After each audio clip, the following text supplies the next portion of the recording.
এটা কি করে সম্ভব? কালকে আমার বিয়ে হয়েছে আর আজকে আমার ফুলসজ্জার রাত, আর এর মধ্যে আমি প্রেগন্যান্ট।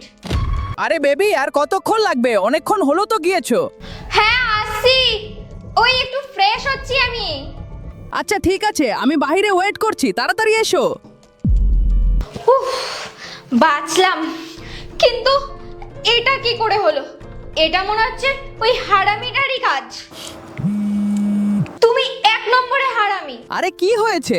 আমি এক সপ্তাহ আগে তোমার সাথে দেখা করতে গিয়েছিলাম, আর তুমি আমাকে ঘুমের ওষুধ খাইয়ে কি সব করেছো আমার সাথে, আর আমি বাড়িতে এসে দেখি আমি প্রেগনেন্ট। বেবি, তুমি কি কারোর সাথে কথা বলছো?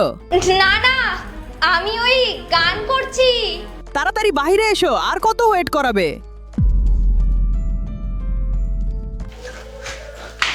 সরি। আরে কোনো ব্যাপার না, তুমি কাপড় চেঞ্জ করলে না?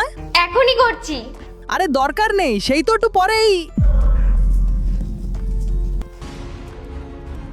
এইবার বলো আমার সাথে কেন এরকম করলে তুমি?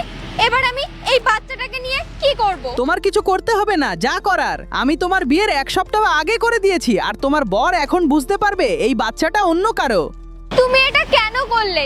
তুমি কি চাও?